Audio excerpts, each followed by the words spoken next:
Texto de hoy es Génesis capítulo 35, del 1 al 15. Vamos a estar mirando esos versículos de Génesis 35, del 1 al 15. Y la enseñanza lleva como título: Dios siempre cumple. ¿Y tú?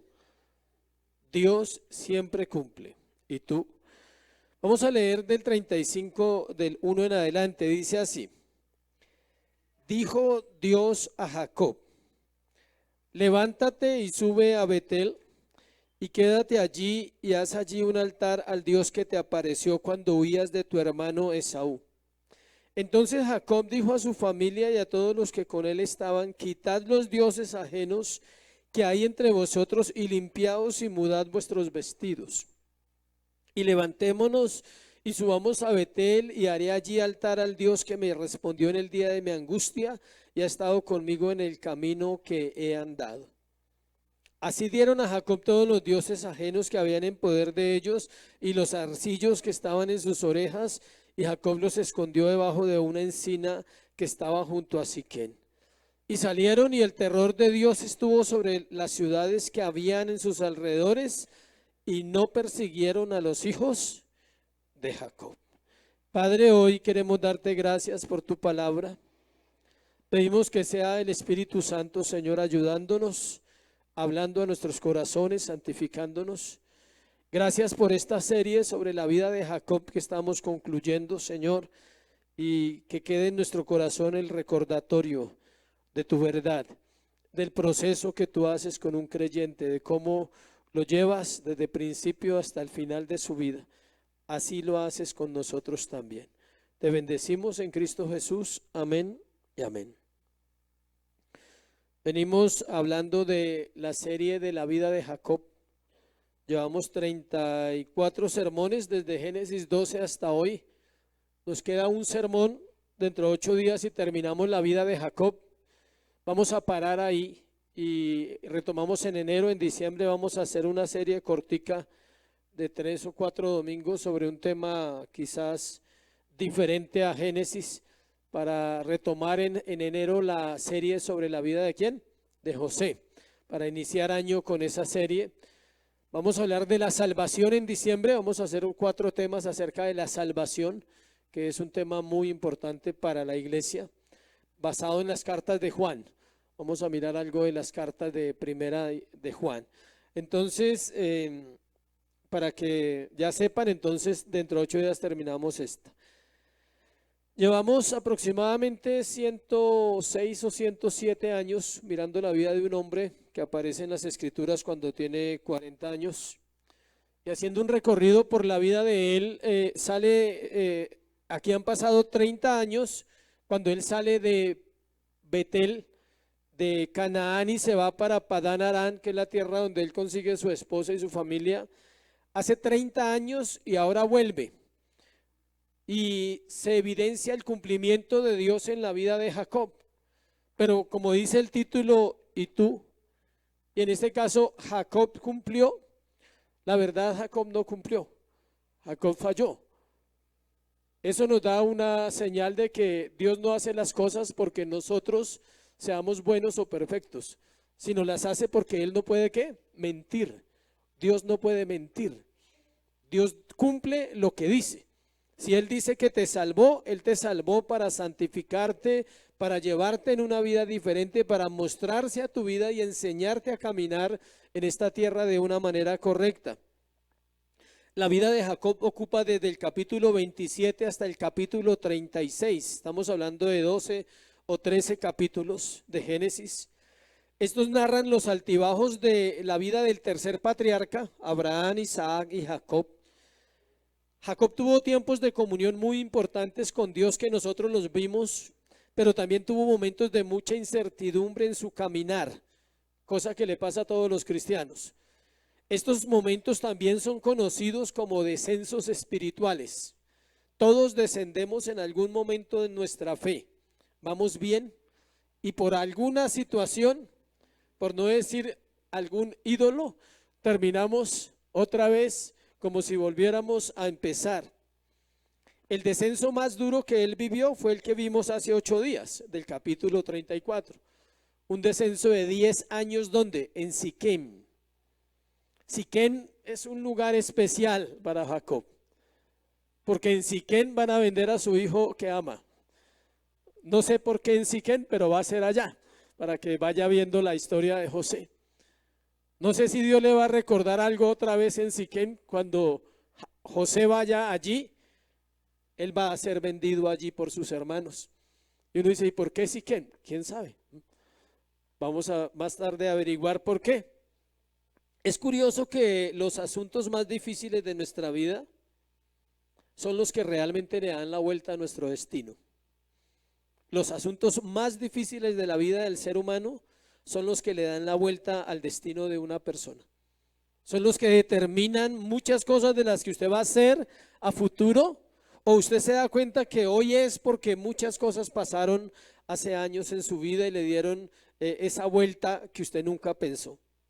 Ciertas circunstancias hacen que las personas tengan que salir de lugares, que deban dejar relaciones, que tenga que cambiar de dirección su vida, y todo está orquestado por Dios. La familia de Jacob acaba de cometer crímenes, acaban de robar, acaban de matar un pueblo, de matar hombres, de llevarse a los niños, de llevarse a las mujeres. Y esto, por eso le digo, las situaciones más difíciles cambian el rumbo de una familia. Eso cambió el rumbo de ellos.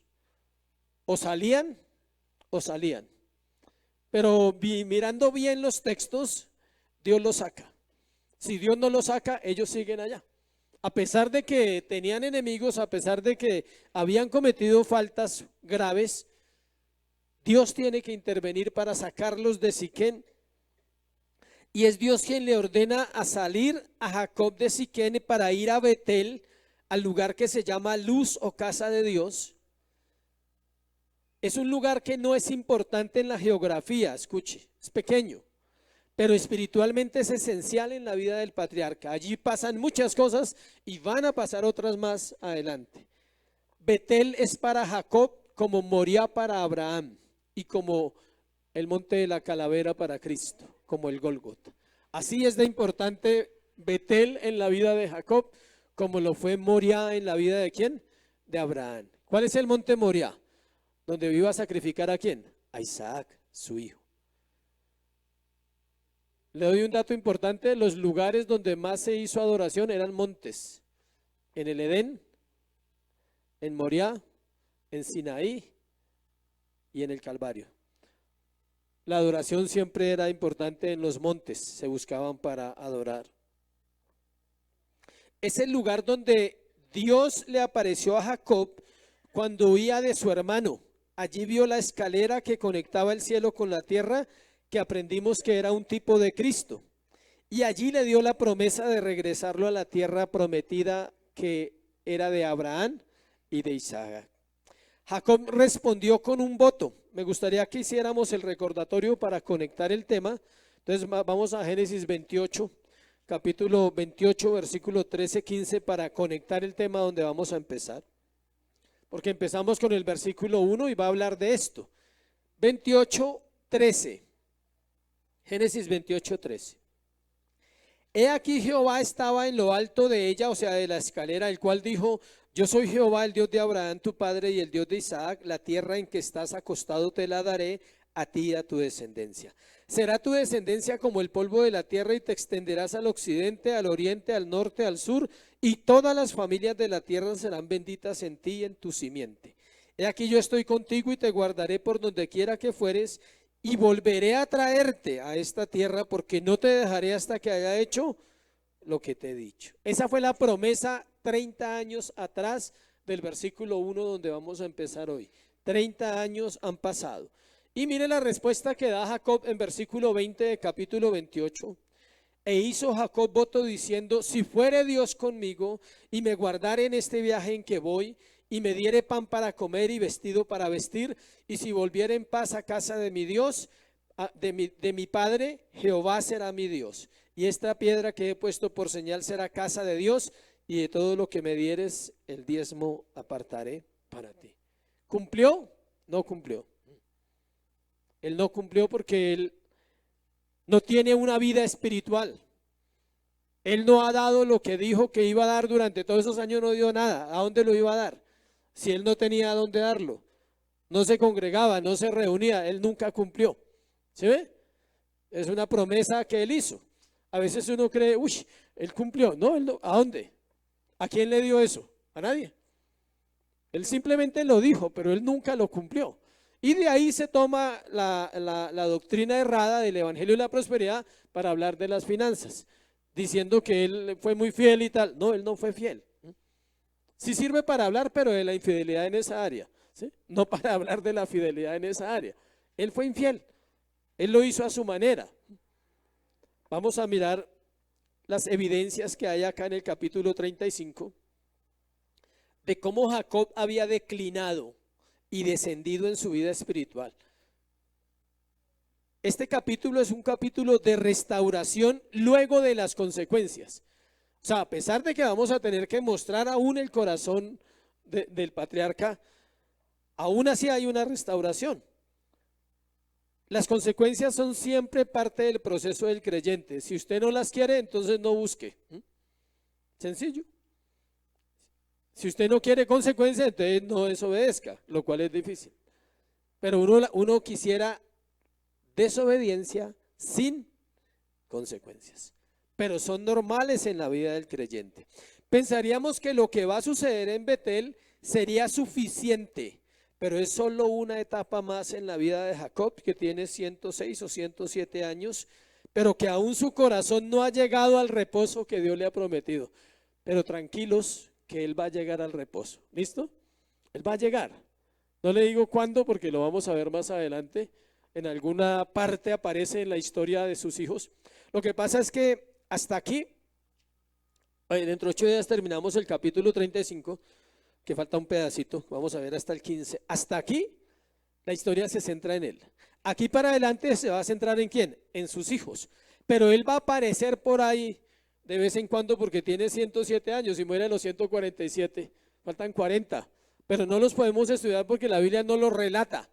Ya relata la vida de ¿quién? De José y de los hijos de Jacob. Entonces, sin embargo, las respuestas que quedan de esta serie, las vamos a encontrar algunas más adelantico de cómo él llega. En un momento dado él llega al reposo, que es el sueño suyo y el sueño mío. Vamos a ver entonces la primera parte. Vamos a verlo en 3 partes el sermón. El primero, es necesario que Dios intervenga, versículo 1 al 4. Dice así el versículo 1, vamos a ir texto a texto, acuérdese. Esto es como una historia narrativa, donde vamos texto a texto. Dijo Dios a Jacob, levántate y sube a Betel y quédate allí y haz allí un altar al Dios que te apareció cuando oías de tu hermano Esaú. Dios ya le ha dicho eso varias veces y unas veces no hizo caso, ¿no? Dios le dijo, váyase para tal lado y él se iba para otro lado. No sé si es parecido a lo que sucede hoy en día. Dijo Dios a Jacob. Iniciamos el capítulo viendo cómo es Dios quien habló a Jacob para que éste partiera de Siquem. Por eso le pusimos, es necesario que Dios ¿qué? Intervenga. Escuche, hay cosas en su vida y en la mía que jamás van a suceder si no hay una intervención divina. Y usted puede tener todas las ganas, todos los deseos, pero Dios propicia a través de su misericordia, de su providencia, que usted llegue a una decisión correcta en el momento ¿qué? Exacto. No es porque usted lo pensó y usted es buena gente y ahora quiere ordenar su vida. No, es que Dios propicia y lo saca así sea el pelo, pero lo tiene que sacar. O sea, tiene que cambiar nuestro rumbo, nuestra directriz. Y él sabe que Jacob es un hombre muy pasivo. Y sabe que si no interviene, fácilmente Jacob se queda en Siquem y hasta arregla con los enemigos. Dice, no, pues acá nos podemos quedar todos. El nombre que aparece allí para Dios, dijo Dios, es Elohim en hebreo y significa el Dios trino, es decir, el Padre, el Hijo y el Espíritu Santo. Y le da instrucciones de avanzar, le dice que vaya a Betel, que allí haga un altar. Note que Dios aparece para dar ¿qué? Instrucciones, no para que usted le dé instrucciones a Dios. Él aparece para dar instrucciones. Le dice, vaya a Betel, edifique un altar y le recuerda, le dice, al Dios que te apareció cuando huías de tu hermano Esaú. ¿Qué está haciendo Dios? Recordándole 30 añitos nomás. Le está llevando a una película en su mente, dice, edifique un altar a Dios, o sea, a él mismo. Él habla en tercera persona a Dios. Dice, pero acuérdese que es el mismo Dios que se le apareció cuando usted salió de sus padres huyendo de su hermano porque usted engañó a su papá, su mamá era una alcahueta y su hermano quería matarlo. ¿Sí? En términos acá de Colombia, ¿sí? O sea, su papá era un cieguito que lo pudieron engañar, su mamá una alcahueta que lo malcrió toda la vida y su hermano quería matarlo porque usted le robó la bendición. ¿Se acuerda, Jacob? Ese es el recordatorio que Dios le hace de 30 años. Fuera de eso le está diciendo, usted trabajó 7 años por una, lo engañaron, le dieron otra, trabajó otros 7 años, luego trabajó 6, luego duró 10 en Siquén. Ahí van 30, 7, 14, 20, 10, 30. ¿Sí ve? Así hace Dios para recordarnos las cosas. Cuando Dios quiere intervenir en su vida y en la mía, Él tiene que recordarnos de dónde venimos antes de que Él pueda obrar en usted. ¿Sabe por qué? Porque somos muy buenos para olvidarlo, pero somos impresionantemente buenos para olvidar nuestro recorrido con Dios. Pero Dios no lo olvida, Él lo tiene ¿qué? Presente. No para acusarlo, Él es un Dios presente, es un Dios que no vive en el tiempo. Entonces para Dios es lo mismo hace 30 años que hoy. Lo que Dios le está diciendo es, yo no cambio, Jacob. Hace 30 años soy el mismo hoy, no he cambiado. Hazme un altar. Dios le está diciendo, Jacob, vuelve a la comunión, donde todo empezó una vez. ¿A dónde lo llevó? Al mismo sitio, donde 30 años atrás se le reveló por primera vez, pero en esos 30 años Jacob no ha tenido una comunión con Dios. ¿Qué quiere hacer Dios con él? Restaurarlo, darle una comunión ahora con él. Betel es muy importante en la vida de Jacob, como dijimos al principio. Allí sucedieron y sucederán cosas que recordará siempre. Versículo 2. Entonces Jacob dijo a su familia y a todos los que con él estaban, quitad los dioses ajenos que hay entre vosotros y limpiaos y mudad vuestros vestidos. De ahí se podría dar un sermón sobre el nuevo nacimiento, sobre la santificación, sobre muchos temas. Es impresionante lo que hace Dios en el corazón de Jacob en ese instante.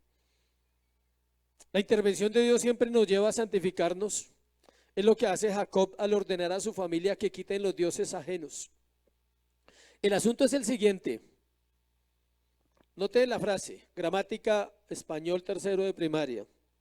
Entonces Jacob dijo a su familia de todos los que con él estaban, 2 puntos. Él no está preguntando, él no dice, revisen, no vaya y sea que de pronto por ahí haya un Dios. No, él está afirmando y le da una orden, dice, quitad los dioses que hay entre vosotros y limpiaos y mudaos vuestros vestidos. Dice, quiten los dioses que hemos cargado durante todos estos años. No son los, ¿quién trajo dioses? ¿Se acuerdan? No le llega a la memoria a una mujer que se robó los dioses de su papá y se los llevó y que se sentó sobre el camello que tenía el periodo en ese momento y el papá no pudo encontrarlos, pero la Biblia nunca dice que le devolvieron los dioses a Labán. Ellos se los llevaron y los siguieron ¿qué? Cargando. Llevan años en una práctica pagana. Podríamos hablar de unos 16 años en esa práctica. Desde que él formó una familia con ellas, ellas eran de una familia pagana, adoradora de dioses falsos, que era de la familia de Abraham, del cual venía de Ur de los Caldeos y practicaban la idolatría. Entonces, sí hay dioses. El asunto es que sí había dioses y Jacob lo sabía, lo cual nos muestra hasta dónde había declinado su corazón respecto a la comunión con Dios. Hasta dónde el patriarca había permitido que sus esposas y sus hijos fueran idólatras. Es decir, ellos practicaban la idolatría y quizás él decía, yo voy a orar un ratico. Y ellos se iban a adorar dioses. Quizás esa era su conciencia, su engaño, porque así pasa. Pero no basta con eso, se necesitan cosas diferentes. Sin duda, Jacob y su familia habían caído en el mundo más allá de lo que las escrituras nos muestran. Los últimos 10 años habían sido en un ambiente pagano y tener esos dioses lo confirma. Pero note que no, varias cosas, le dice, quiten los dioses ajenos primero, le dice, ¿sí? O sea, no basta con quitar el ídolo, necesito ¿qué? Limpiarme y necesito cambiar mis vestiduras, ¿sí ve? Son varias cosas. Hay gente que quita el ídolo, pero no se limpia, sigue igual. No, yo ya dejé eso, ¿sí? Pero su corazón sigue igual por dentro y va a llegar a otra práctica que reemplace ese ídolo. Va a poner otro ídolo que reemplace ese ídolo. Porque su corazón no sea ¿qué? Limpiado, no sea santificado. Las vestiduras en la Biblia representan una cosa siempre, la justicia de Dios. Dios nos cambió nuestras vestiduras y nos dio su ¿qué? Su justicia. Es un proceso de salvación el que vemos ahí. La idea es quitar los ídolos antes de entrar ¿a dónde? A Betel. Antes de edificar el altar que Dios le está mandando a hacer, Jacob dice, limpiémonos, santifiquémonos. Versículo 3, levantémonos y subamos a Betel, y haré allí altar al Dios que me respondió en el día de mi angustia y ha estado conmigo en el camino que he andado. ¿Sí ve? Levantémonos y subamos. Acciones. Está diciendo, primero nos limpiamos, quitamos los ídolos, nos limpiamos, nos cambiamos las vestiduras para estar ¿qué? Listos para adorar a nuestro Dios. Esa fue la intervención de Dios sobre Jacob y su familia. Versículo 4 dice, así dieron a Jacob todos los dioses ajenos que había en poder de ellos. Todos los dioses. Muchos. No dice que había un diosito, no, todos los dioses.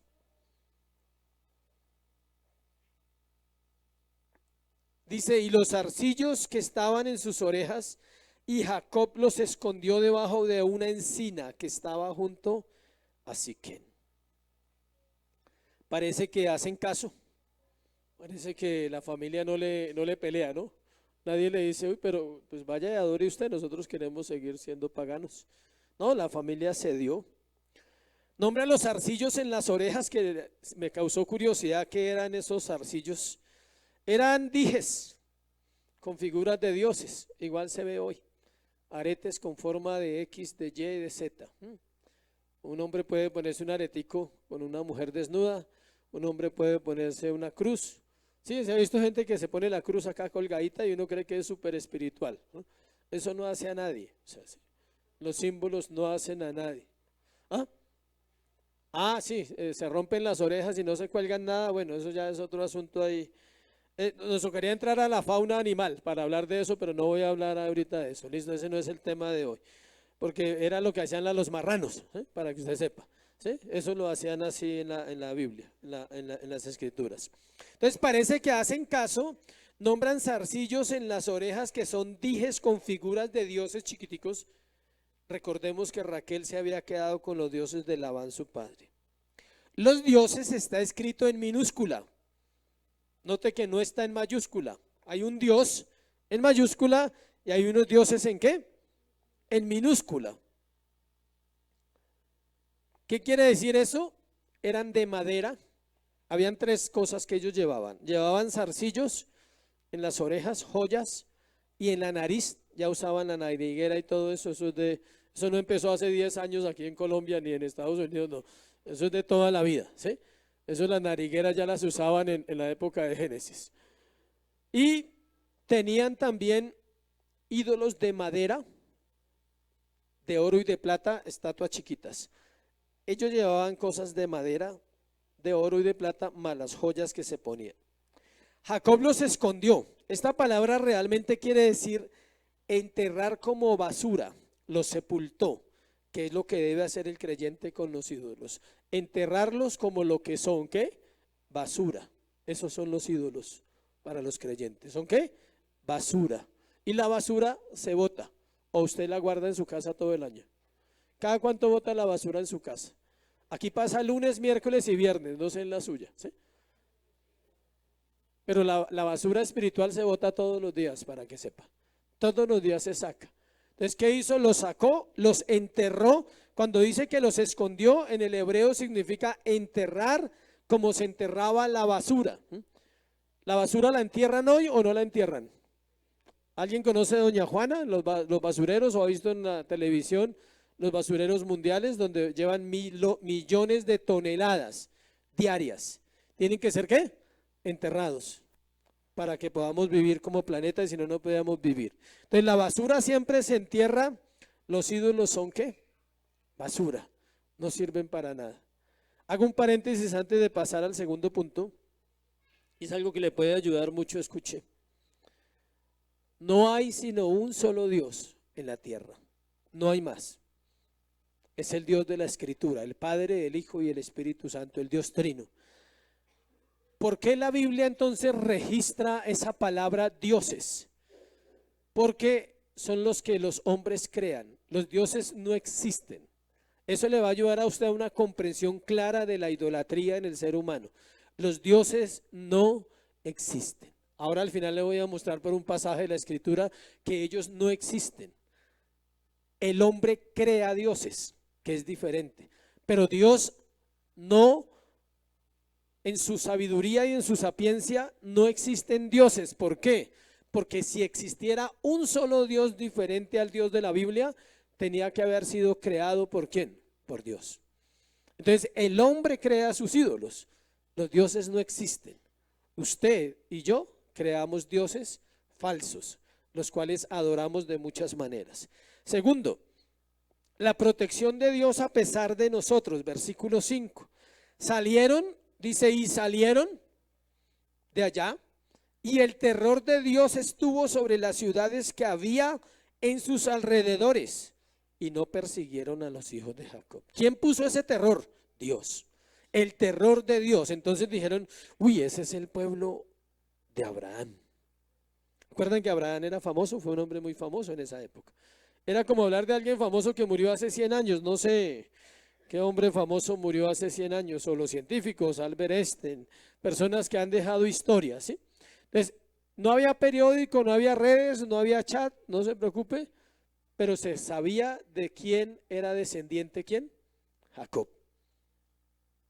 Y la noticia se regó. Jacob, llegó la noticia a las otras ciudades. Jacob, el hijo de Isaac, el hijo de Abraham, destruyó Siquem. Él y sus hijos mataron a todos en Siquem y destruyeron la tierra. Y todos sintieron ¿qué? Miedo. Pero ese miedo era puesto ¿por quién? Por Dios. Nadie lo atacó, nadie fue y dijo, ah, sí, vamos a ver qué es lo que es, qué es lo que quiere hacer, porque no, o nos va a colonizar a todos, o qué va a hacer. Era Dios quien ponía ese temor en los pueblos.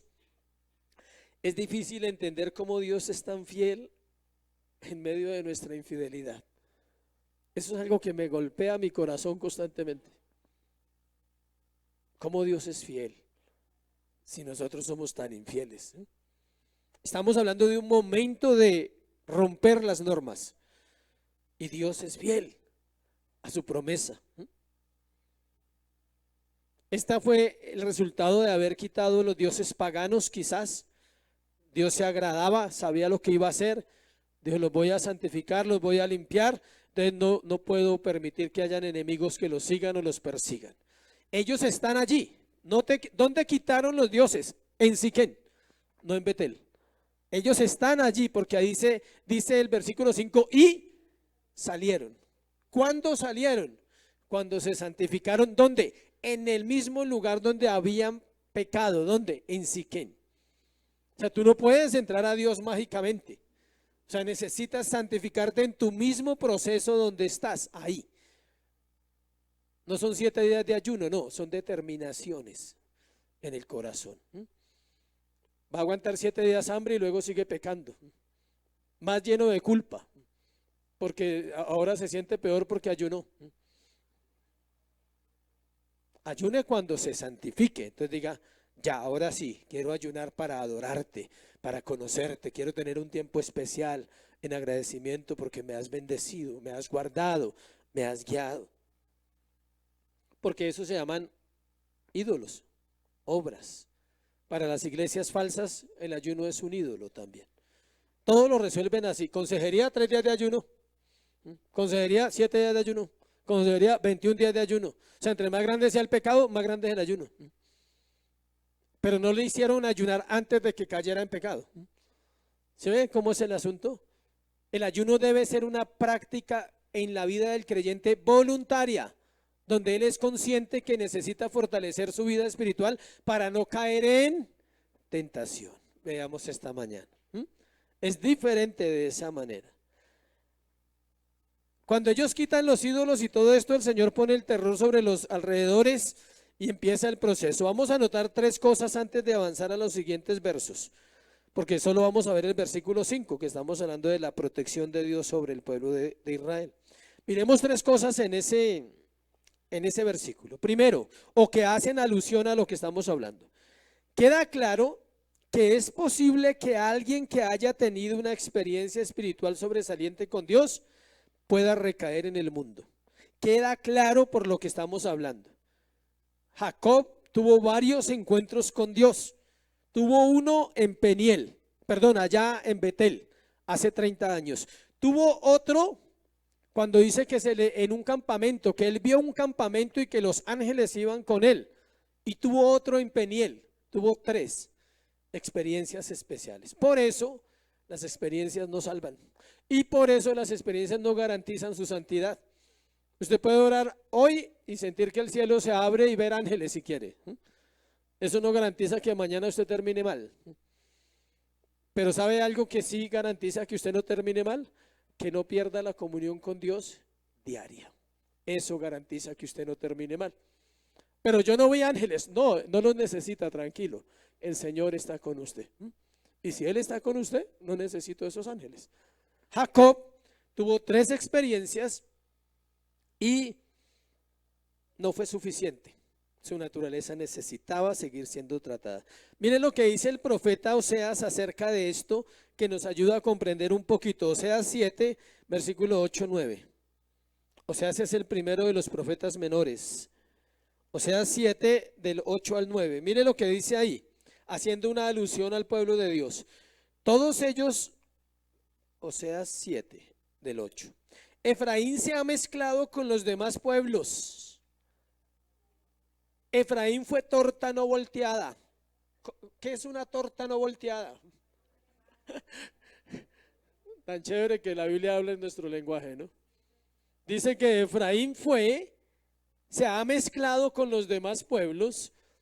Efraín fue torta no volteada, es decir, se quemó. Devoraron extraños su fuerza y él no lo supo, y aún canas se le han cubierto y él no lo supo. Se envejeció siendo terco Efraín. El pueblo de Dios se envejece siendo ¿qué? Terco. Mi pueblo se pierde porque le falta conocimiento, porque menosprecian las escrituras. Por eso hay cristianos que se vuelven viejos y entre más viejos se vuelven más ¿qué? Tercos, porque no hacen caso a las escrituras. Efraín es el lugar que se llama Belén, es el mismo lugar donde nace Cristo y es el mismo nombre que se le da, el profeta le está dando ¿a quién? A Israel. Y él podría decir, el pueblo de Dios se mezcla con los demás pueblos, se lo estoy parafraseando. El pueblo de Dios se quema, no se deja mover, no se deja voltear por Dios, no se deja ayudar. El pueblo de Dios lo devoran los extraños y su fuerza, y el pueblo de Dios no lo sabe, y el pueblo de Dios llega viejo y no lo sabe. Tremendo, ¿no? Esa radiografía tan exacta. ¿Y por qué citamos Oseas? Porque él está hablando de Jacob, solo que está hablando de la descendencia de Jacob, que es Efraín. ¿El hijo de quién? De José. Cuando usted mira el contexto, tranquilo que no estamos hablando de algo fuera de contexto, está en el contexto de quién, del pueblo de Jacob. Han pasado 30 años y vemos que no ha crecido, que no ha habido un desarrollo en esa relación. Ahora, ¿cómo se aplica hoy? Usted dirá, bueno, pero no entiendo qué tiene que ver eso conmigo. No asistir a reuniones, no orar, no leer, amistades del mundo, no has crecido. ¿Sí me explico? No has crecido. No tienes regularidad, no tienes constancia, no tienes disciplinas, no has crecido. Te mezclas con los pueblos, ¿No te dejas voltear? No has crecido. ¿No te dejas mirar las heridas? ¿Te da miedo que se descubra tu corazón? Necesitas crecer.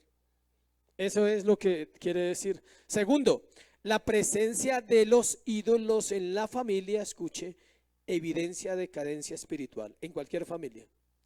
Todo parece estar bien, pero los ídolos van apareciendo hasta que ya no los podemos esconder. Nosotros escondemos los ídolos, como hizo Raquel y como quiso hacer Acán y como quieren hacer todos, esconderlos. Pero resulta que los ídolos son tramposos y no se engañan y ellos se manifiestan por sí solos. Por eso siempre se termina sabiendo la vida de las personas y las historias fantásticas de cada cual. Sí, es así. O sea, ¿por qué? Porque los ídolos usted se los inventó, usted los creó, usted los alimentó. Ellos cogen tamaño, crecen y luego le dan su golpe y se manifiestan ante todo el mundo. Y uno dice, pero ¿cómo así? Si esa persona iba a la iglesia, ¿sí? Y oraba y leía la Biblia. Es más, puede que aún sepa algo, pero vive su vida gobernado por ídolos. Tercero, la solución para los ídolos es enterrarlos para siempre. No hay que devolverlos porque se hace un mal. Si se los devuelve al que se los dio, no se los devuelva. Hay que ¿qué? Enterrarlos. Solo así es posible continuar nuestro camino con la esperanza que el Señor nos va a proteger y nos va a volver a llevar hacia Él, que es el proceso que ellos están viviendo. Mire esta frase tan bonita: Dios no iba a escoltar un montón de dioses falsos. Dios es el escolta de Jacob. Dios dice, vamos para Betel otra vez, mi hermano, vamos a volver a empezar, vamos a orar y vamos a buscar la presencia del Señor. Pero imagínense Dios escoltando todos esos terafines y todas esas cosas que ellos cargaban. Dios dijo, deje todo eso, con mucho gusto los acompaño. Y empezamos una nueva relación. Iglesia, es tiempo de dejar los ídolos. Para eso tienes que identificarlos en tu corazón. O tal vez estén colgando y usted no se da cuenta que los lleva colgando y los demás sí se dan cuenta que usted los lleva colgando. Son chiquiticos. Los arcillos eran como los topitos, ¿sí? Topitos de esos areticos chiquiticos así. Son chiquiticos, pero hacen un daño. Son una garrapata, o sea, se mete y empieza a dañar la relación con Dios, que es por ahí donde empieza el proceso. Tercero y último, el regreso a Betel. Entonces vimos primero que Dios interviene del 1 al 4. Ahora en el versículo 5 vimos que Dios protege con un propósito, ¿no? Él no protege porque usted ahora es superpoderoso porque es cristiano. No, Él protege con un propósito y es llevarlos. Ahora empieza el regreso a Betel. Versículo 6. Llegó Jacob a Luz. Luz no era una mujer, no, sino llegó Jacob a Luz, era una ciudad que estaba en tierra de Canaán. ¿Esta es qué? Betel. Él y todo el pueblo que con él estaba. La escritura es específica en los detalles. Por fin el patriarca llega al lugar que Dios tenía para él.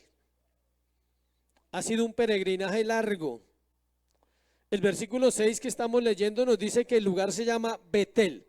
Luz y Betel es lo mismo, casa de Dios. Significa Betel. También que no llegó solo, que llegó con todas las personas que Dios le había confiado. Vamos a hacer cuentas matemáticas así por encima. Tenemos 4 mujeres, 2 hermanas, 2 esclavas. Tenemos oficialmente conocidos 11 hijos y una hija, pero él tuvo más hijas y los textos nos lo van a demostrar ahora o más adelante.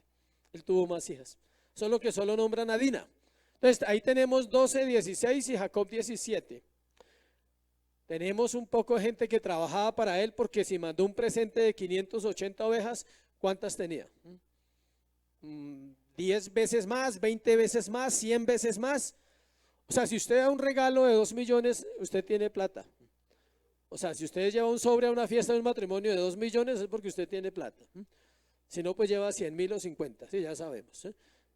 Es así, estamos en lo claro. Pero si usted lleva un sobre de 5 millones, es porque usted no le va a dar 5 millones y va a dejar de pagar sus compromisos y sus cuotas. No, es porque usted tiene para dar ese regalo. Entonces calculemos más de 5.000 animales. Un hato son 10.000, ¿no? Un hato aquí, el señor que sabe de datos, 10.000. Y la Biblia dice que ellos tenían hatos de ovejas y de ganado.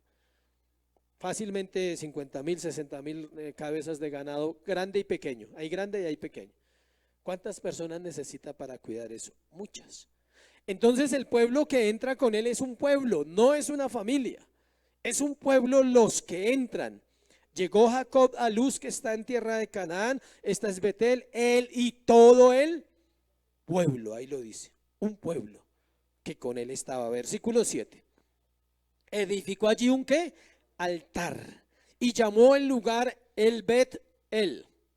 No se dice, ahí es diferente a Betel. El Bet-El es diferente, ahorita le explico por qué. Porque allí le había aparecido Dios cuando huía de su hermano. Aquí nombra un altar que edificó Jacob, pero hay un nombre diferente al significado de Betel, porque ponen la palabra El al principio. El, Bet-El, y él significa Dios fuerte. Entonces la traducción correcta del hebreo al español es Dios fuerte de la casa de Dios. Ese es el Dios que ahora va a andar con él. Note, otro nivel. Sí, ya pasó un proceso, ahora viene el Dios fuerte de la casa de Dios. También nos quiere dejar claro que en ese mismo lugar donde Dios se le apareció a Jacob cuando empezó su viaje huyendo de su hermano por motivos que ya hemos hablado, que no fueron muy buenos. Versículo 8.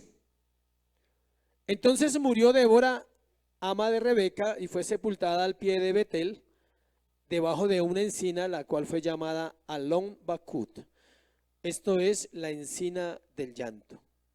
Parece que este aparte que nos hace la escritura siempre pone cosas ahí que uno dice, bueno, ¿y eso de dónde apareció?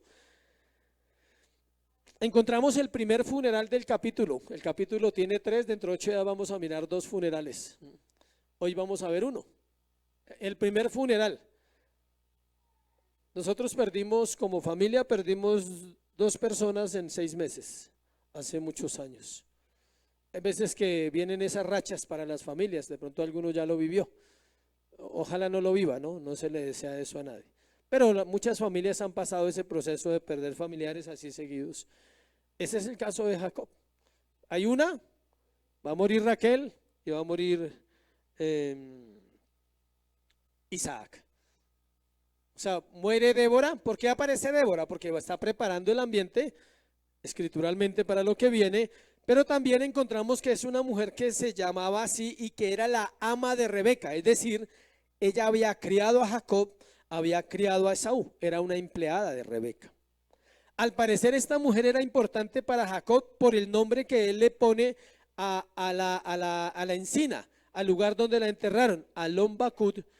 Esto es la encina del llanto. Y también nos da un dato que no está en el verso, y es que Rebeca ya murió. Rebeca ya está muerta. Quedaba la viejita, la ama, Débora.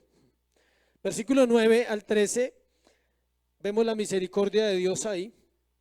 Apareció otra vez Dios a Jacob cuando había vuelto de Padán Aram y le bendijo. Dios nos recuerda que hay un cambio de naturaleza que ha sido otorgado en el momento de la salvación. Mire cómo lo recuerda, mire lo que hace Dios tan bonito. Dice, le dijo Dios, ahí se le aparece y le dice, ¿tu nombre es qué? Jacob.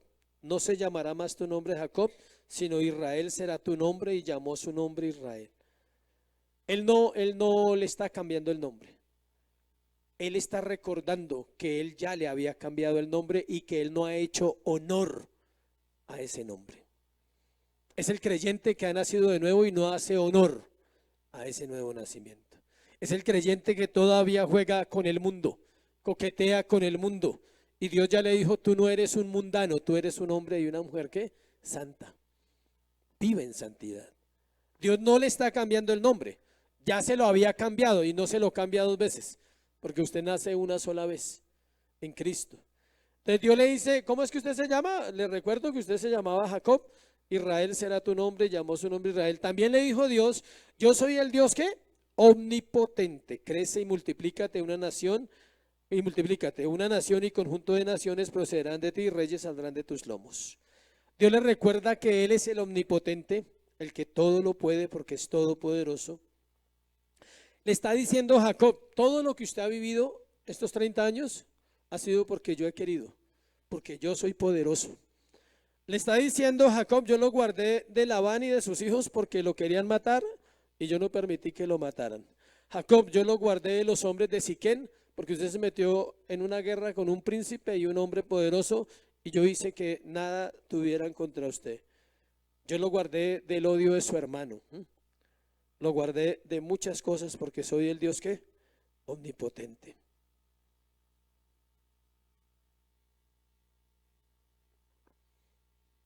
Pero sobre todo, ¿sabe qué es lo que quiere hacer Dios? Guardarlo de un corazón idólatra. Le dice, yo quiero guardarte. Por eso te recuerdo quién eres en Cristo. Por eso te recuerdo, iglesia, quién eres tú para Dios. La iglesia es la esposa de Cristo. Y Cristo quiere santificarla. Y para eso tiene que recordarnos que no pueden haber ídolos en nuestro corazón. ¿De qué quiere guardar Dios a Jacob ahora? De sus ídolos, de su propio corazón. Versículo 11, 12. La tierra que he dado a Abraham y a Isaac te daré, y a ti y a tu descendencia después de ti daré la tierra. Dios le recuerda una promesa de herencia terrenal que le había dado. Versículo 13. Se fue de él Dios del lugar en donde había hablado con él. Siempre ponen esa frase y uno dice, ¿qué pretende Moisés cuando escribe esto? O el Espíritu Santo. Se fue Dios. O sea, Dios vino y se fue. Pero note, se fue del lugar, no del corazón. Él vino e hizo una obra en el corazón de Jacob en esta vez. Y era quitarle ¿qué? Los ídolos. Dice, ¿quiere entrar a Canaán? Entramos sin ídolos. ¿No hizo lo mismo con Israel en el desierto? ¿Qué le quitó? Los ídolos. Y es lo mismo que hace con el creyente. ¿Quieres conocer al Señor? ¿O lo conoces poquito o has avanzado un poquito? Ahí vas, ahí voy, como dicen por ahí. Quita los ídolos, todavía hay. En mi vida todavía hay que revisar, siempre. ¿Cuáles ídolos están en mi corazón? Ahorita en la aplicación hablamos de eso. Se fue Dios del lugar. Dios habla con nosotros y espera que lo obedezcamos. Él no se queda ahí y dice, ¿me va a obedecer o lo levanto? O sea, no.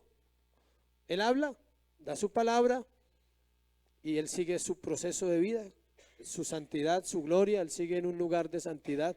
Él no se inmuta, él no dice, sí, si no cambia, ¿qué hago con esta persona? No, él da su palabra y se va. Así sucedió con Jacob, se fue. No se va de la vida de Jacob, sino del momento especial para que el hombre no se base en una experiencia, sino que pueda poner por obra lo que está recibiendo. ¿Por qué esa experiencia bonita que vivimos cuando oramos y cantamos y sentimos y lloramos no dura 24 horas al día? Porque nos engañamos. Es un momento, y no estoy diciendo que sea falsa, es verdadera. Pero Dios sabe que el hombre se quedaría ahí toda la vida como Pedro. ¿Ustedes saben qué hizo Pedro, no? Cuando aparece el Señor Jesucristo en la transfiguración, él se reveló cómo iba a estar resucitado más adelante. Y Pedro lo vio y eso se emocionó. La carne de una vez le brotó a Pedro, a Simón, porque era Simón. Hagamos 3 enramadas aquí, Señor. Una para Elías, otra para Moisés y otra para ti. Y dice que inmediatamente la nube desapareció, o sea, la carne mata todo, o sea, daña todo. O sea, dice que la nube se fue, todo se acabó, se fue Elías, se fue Moisés y Cristo volvió a ser el mismo de siempre. Porque era la emoción de Pedro. Y usted puede salir re emocionado de orar, pero yo le doy un consejo, haga caso a lo que leyó, haga caso a lo que usted dice que Dios le habló. Si usted dice Dios me habla, yo le creo. Pero ¿sabe cuándo le creo más? Cuando usted hace caso. No necesita decirme que Dios le habla, yo creo que Dios le habla a la iglesia. El versículo 14 dice que Jacob erigió una señal en el lugar donde había hablado con él, una señal de piedra, y derramó sobre ella libación y echó aceite sobre ella. En agradecimiento, Jacob hace una ofrenda especial a Dios. Esa ofrenda es una ofrenda de agradecimiento, porque es la primera vez que aparece la palabra libación.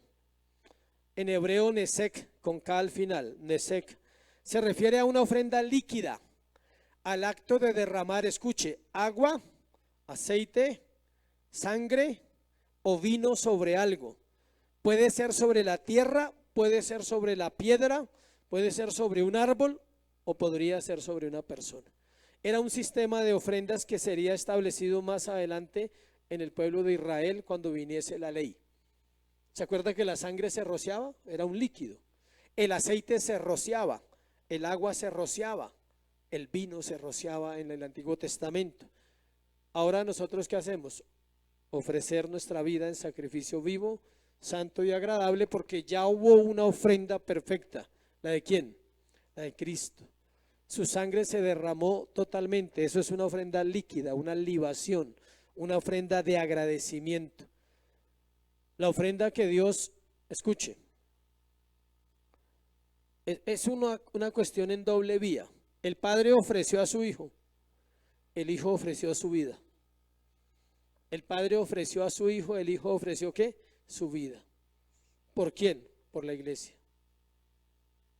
Él ofreció la ofrenda de libación de sangre. ¿Por quién? Por la iglesia. Una vez y para siempre. Miremos en Números 28:7 para que vea que está en la Biblia, que no estoy diciéndole algo de pronto que no esté en la Biblia, que a veces la gente piensa eso. La gente dice, pero el pastor no citó ningún versículo. Entonces llegan a pensar que uno puede decirles cosas que no están en la Biblia. 28 del 7 al 8. Dice, y su libación, la cuarta parte de huín con cada cordero, derramarás libación de vino, en este caso era vino, superior ante Jehová en el santuario. Ofrecerás el segundo cordero a la caída de la tarde conforme a la ofrenda de la mañana, y conforme a su libación ofrecerás ofrenda encendida en olor grato a Jehová. ¿Sí ve? Había una ofrenda de ¿qué? De vino. Le echaban vino al cordero, no para prepararlo como ahora, no, sino en diciembre así, sino era un ritual que se estableció. Versículo 15. Llamó Jacob el nombre de aquel lugar donde Dios había hablado con él, Betel. Jacob está agradecido por este momento. Él sabe que es Dios quien lo trajo hasta aquí. Él quiere volver a tener comunión con Dios como cuando salió de su casa la primera vez. Nosotros somos sinceros en algunos momentos con Dios y todos hemos tenido momentos donde hemos realmente tenido comunión con Dios. Pero esa no es la idea del Señor, que sean momentos, que sea una vez al año, no sé, un mes al año, un mes estoy juicioso y 11 mal. O sea, no. La idea es que sea ¿qué? Siempre. Es una relación permanente la que Dios quiere con su pueblo. Pregunta, ¿tú estás agradecido con Dios? No lo respondas, solo piensa. ¿Qué tienes que agradecerle hoy? Si hoy tuvieras que escribir alguna cosa o una lista de 3 o 5 cosas que usted diga, esto tengo hoy para agradecerle.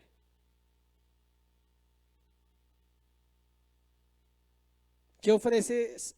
¿Qué podrías ofrecer a Él de tu vida? O sea, para ese sacrificio, para esa ofrenda que Él dice, ¿qué le podrías dar hoy en agradecimiento? ¿Qué has recibido y por qué te cuesta darlo para Dios? No estamos hablando de dinero. Obvio, las ofrendas son importantes, los compromisos que cada uno tiene con el Señor. Estamos hablando de vida. ¿Por qué te cuesta tanto sacar tiempo para orar, por ejemplo? ¿Por qué te cuesta tanto dedicar un rato a estudiar la palabra? ¿Por qué? O sea, si Dios no ha hecho nada malo para que nosotros no lo amemos. Él nunca haría nada contra ti ni contra mí, aparte de soportarnos. No hace más, aparte de amarnos. Cerremos aquí para llegar al final temporal de la historia de Jacob. Este es un final temporal. Dentro de 8 días vemos 2 funerales y se acaba. Termina la vida con un muerto. Duro, ¿no? Así termina la historia de muchos creyentes, con un muerto. ¿Sabe cuál muerto? El que carga. El que uno carga en uno mismo. Porque no ha dejado que la palabra ¿qué? Vivifique. Salmo 119. Ahora Dios a través de Moisés se va a centrar en los hijos del patriarca, resaltando la vida de José entre los 12. Entonces, dentro de 8 días cerramos y avanzamos después. Vamos a mirar las aplicaciones, que son 3 rápidamente. Son las que más me gustan siempre del tema, las aplicaciones. La primera, no construya ídolos nuevos, tampoco regrese a los de antes. Es un consejo que da Dios a través de la historia de Jacob. Él no, cuando él salió de la casa de su padre, él no llevaba ídolos, aparte de él mismo, ¿no? Que ya era un ídolo, pero él no llevaba ningunas mañas. Aprendió allá, en la casa de la esposa, de la familia de la esposa. A veces las familias de los cónyuges nos enseñan mañas o ídolos también. Entonces hay que tener en cuenta ese detalle, ¿sí? Porque él no llevaba ídolos. Él salió con sus cosas personales allá, era mentiroso, engañador. Pero él igual tenía un papá que creía en Dios y un abuelo que creía en Dios. Eso le pasa a muchos hoy en día. No es que mi tío es pastor ¿quién le está preguntando eso? ¿Qué tiene que ver eso? No es que mi mamá va a la iglesia y usted está en el mundo, punto. Cuando los jóvenes me dicen eso, le digo, y usted está perdido, está en el mundo, entonces ¿de qué sirve que su mamá vaya a la iglesia, su papá vaya a la iglesia, su hermano sea pastor? ¿De qué sirve? De nada. Porque aquí no hay salvaciones grupales. Aquí es ¿qué? Individual. Entonces, no construya ídolos nuevos y tampoco regrese a los de antes. Examine su vida. ¿Qué cosas de antes usted está volviendo? Amistades, pensamientos, amigos, prácticas, lugares incorrectos. Ahorita en diciembre, mejor dicho. Salmo 115, quiero leer algo del Salmo 115 para que entendamos la idolatría que les dije que le iba a compartir. Salmo 115. Se lo leo, dice, no a nosotros, oh Jehová, no a nosotros, sino a tu nombre da gloria por tu misericordia y tu verdad. Mire lo que dice, iglesia, para usted y para mí. Porque ¿qué han de decir la gente cuando los cristianos tienen ídolos? ¿Qué ha de decir las gentes? ¿Dónde está ahora su Dios? Si también tienen los mismos dioses del mundo. Nuestro Dios está en los cielos, responde el salmista. Todo lo que quiso ha hecho. Los ídolos de ellos, que debería ser los del mundo, no de la iglesia, son plata y oro. Obra de mano de hombres. Tienen boca, mas no hablan, o sea, no existen. Este pasaje le muestra a usted que ellos no existen, porque no son personas como Dios, que es una persona espiritual que habla, que oye. Tiene boca, mas no habla, tiene ojos, mas no ven, orejas tienen, mas no oyen, tienen narices, mas no huelen, manos tienen, mas no palpan, tienen pies, mas no andan, no hablan con su garganta. O sea, no son físicos, no existen, no hay nada. Pero lo más duro es esto: semejantes a ellos son los que los hacen. ¿Sí ve? Los hombres hacen. Los dioses no existen.